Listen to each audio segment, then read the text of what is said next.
इस वीडियो के अंदर हम देखेंगे हमारी जो वेबसाइट है, वेबसाइट के अंदर हमें फॉर्म कैसे बनाना है। तो हमारा पहले HTML का स्ट्रक्चर रेडी कर लेते हैं। उसके अंदर हम शुरू करते हैं हमारा फॉर्म टैग। फॉर्म टैग शुरू करना है और फॉर्म टैग कंप्लीट कर लेना है। फॉर्म टैग के अंदर काफ़ी एट्रीब्यूट है, लेकिन वो हम आगे देखेंगे। सबसे पहले हम कुछ लेबल ऐड करते हैं।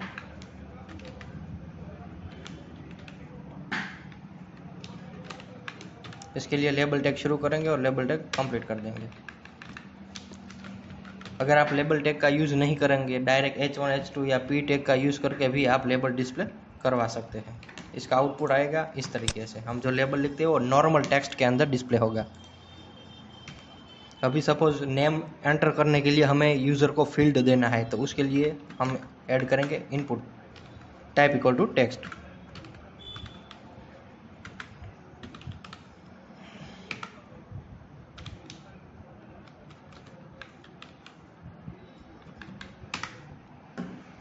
इसका आउटपुट हम देखते हैं। देखो यहाँ पर जो नेम के पास में जो फील्ड आ गया वो है input type equal to text. इसके अंदर यूज़र खुद का नेम एंटर कर पाएगा।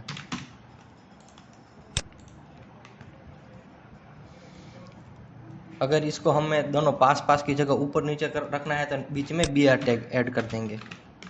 मैं लास्ट में BR टैग ऐड कर रहा हूँ ताकि मैं जो दूसरा लेबल ऐड करूँ वो नीचे की लाइन में आ जाए। दूसरा हम देखते हैं रेडियो बटन। तो रेडियो बटन के लिए हम क्या ऑप्शन दे सकते हैं? जेंडर के लिए रेडियो बटन का दे सकते हैं। सबसे पहले मैं एक लेबल ऐड कर लेता हूँ।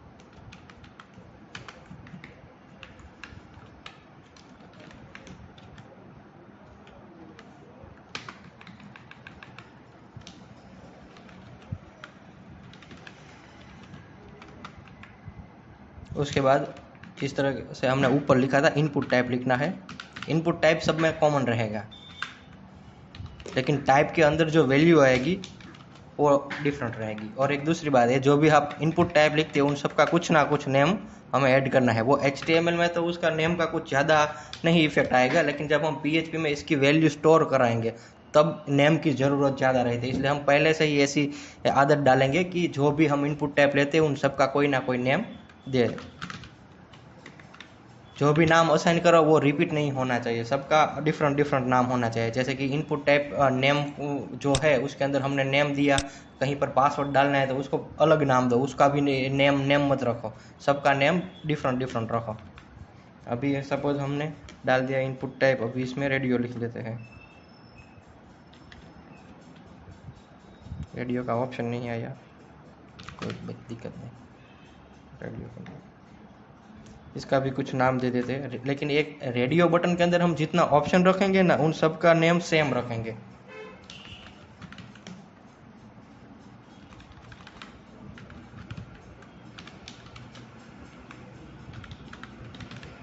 अगर सबका डिफरेंट डिफरेंट नाम रखेंगे तो रेडियो बटन एक से ज़्यादा यूज़र सिलेक्ट कर पाएंगे। कैसे वो हम आगे देखते हैं। और एक रखना है वैल्यू। रेडियो बटन में वैल्यू ऐड करना कंपलसरी है।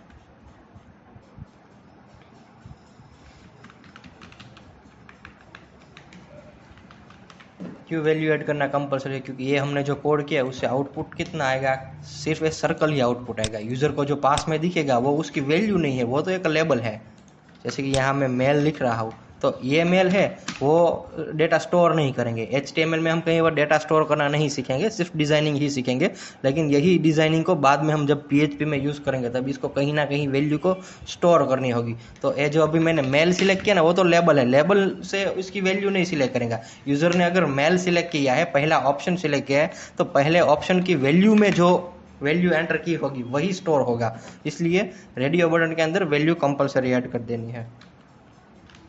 सेम इस तरीके से मैं दूसरा एक ऑप्शन ऐड कर देता हूँ फीमेल का। नेम सब में सेम रखना है, वैल्यू डिफरेंट रखनी है। देखो मेल फीमेल दो में से कोई एक ही सिलेक्ट हो रहा है। अभी कोई दूसरा ऑप्शन ऐड करते हैं, जैसे कि चेक बॉक्स।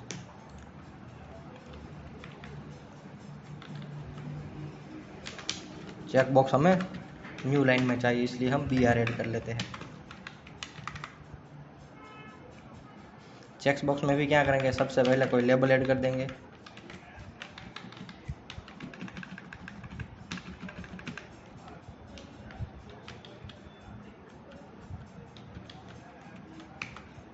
और फिर इनपुट टैग, उसमें type equal to check box लिख देंगे। चेक बॉक्स का ऑप्शन नहीं आ रहा है, कोई दिक्कत नहीं। अभी इसका हम कुछ नेम दे देंगे। इसमें नेम सबका डिफरेंट डिफरेंट रखेंगे। क्यों डिफरेंट रखेंगे? क्योंकि जो हमारा रेडियो बटन होता है उसमें हमारी जितनी चॉइस होती है उसमें से कोई एक ही चॉइस हमें सिलेक्ट करनी रहती है, जबकि जो हमारा चेक बॉक्स रहता है उसमें एक से ज़्यादा यूज़र सिलेक्ट कर सकता है। इसलिए हमें सबको डिफरेंट डिफरेंट नाम देना पड़ेगा, तभी तो सब स्टोर होगा। जैसे कि इसका मैं नेम दे देता हूँ कार, वैल्यू दे देता हूँ कार।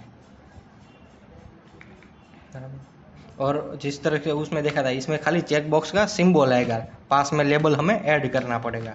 तो यहाँ पर मैं लेबल ऐड कर देता हूँ।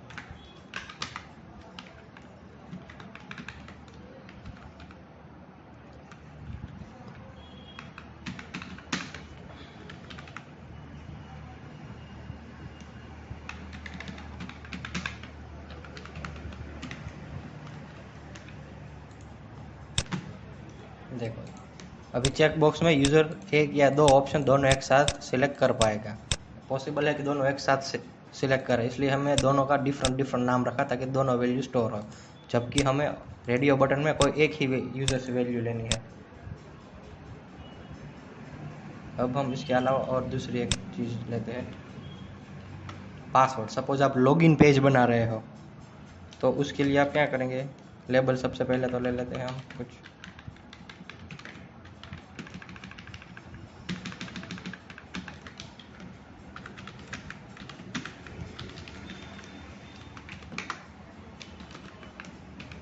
मैं सभी शॉर्ट में लिख रहा हूँ, लेकिन आप जब प्रैक्टिस करो तो सारे स्पेलिंग फुल लिखना है आपको।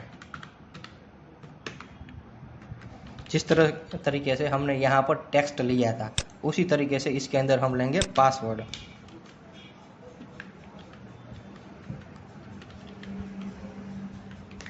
इसका भी कुछ नेम वगैरह रख सकते हैं।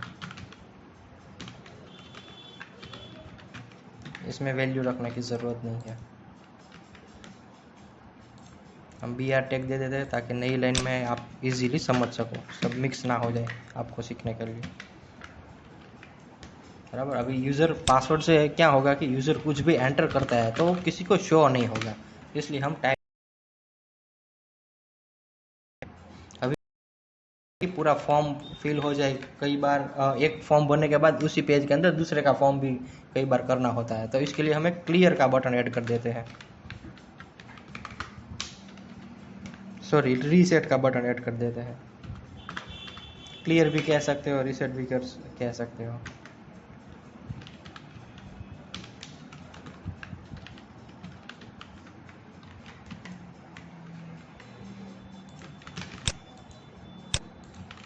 देखो जो कुछ भी वैल्यू हम फिल कर रहे हैं वो सब रीसेट हो रही है, क्लियर हो जा रही है। रीसेट में भी आप वैल्यू दे सकते हो, लेबल दे सकते हो, नेम दे सकते हो।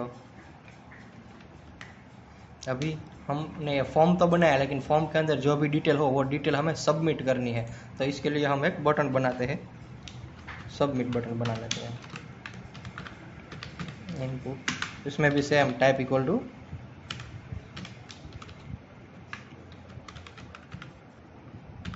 सबमिट कर लेते हैं। टाइप इक्वल टू बटन भी लिख सकते हैं, मैं सब सबमिट लिख रहा हूँ, सबमिट भी लिख सकते हैं।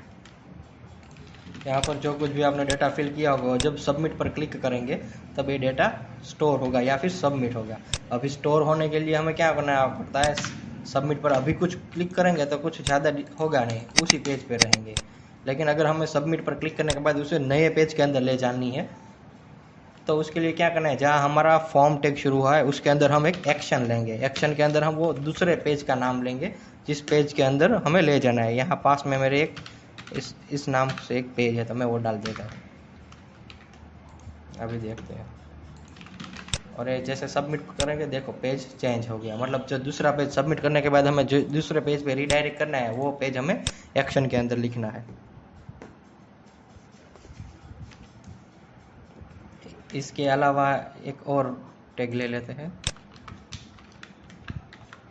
सपोज यूज़र को डेट एंटर करनी है,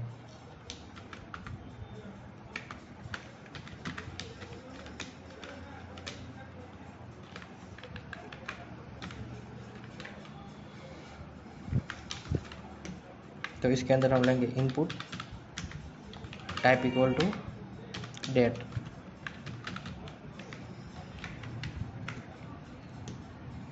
यूज़र से उसकी डेट सिलेक्ट कर सकता है।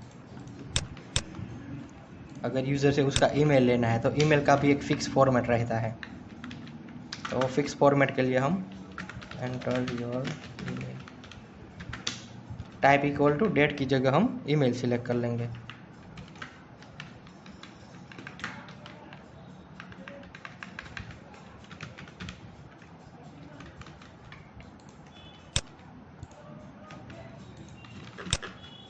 अगर वो ईमेल फॉर्मेट में होगा तो ही सब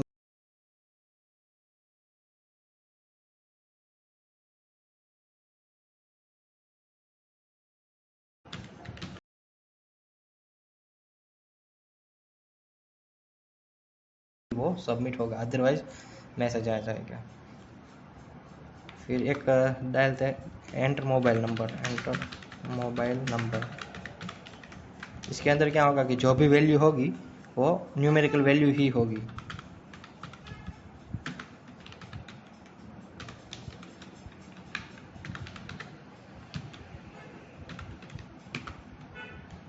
इसमें सब में नेम देना है, लेकिन मैं अभी किसी में भी नेम नहीं ऐड कर रहा हूँ, आपको सबके अंदर नेम।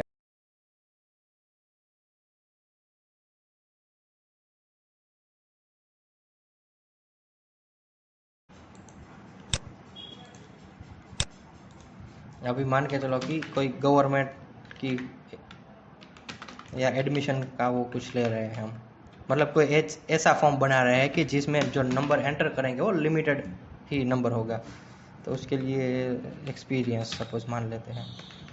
तो रूल्स ऐसा है कि एक्सपीरियंस होना चाहिए, 2 साल से 5 साल के बीच का ही एक्सपीरियंस होना चाहिए, ऐसी ही हमें रिक्वायरमेंट है। तो इसके अंदर हम 2 और प्रॉपर्टी सेट कर सकते हैं। एक मेन प्रॉपर्टी के अंदर हमने 2 कर दिया, और मैक्स प्रॉपर्टी के अंदर हमने 5 कर दिया, मतलब 2 से 5 साल के एक्सपीरियंस वाला होगा वही इसको सबमिट कर सके, बराबर। तो देखो एक्सपीरियंस में अगर हमने 1 डाल के सबमिट करेंगे तो नहीं होगा, नीचे मैसेज आ गया। अगर 6 या 7 डालकर या 8 डालकर सबमिट करेंगे तो भी नहीं होगा। अगर हमने जो सेट किया है उसके बीच का कुछ होगा तो ही सबमिट होगा, बराबर।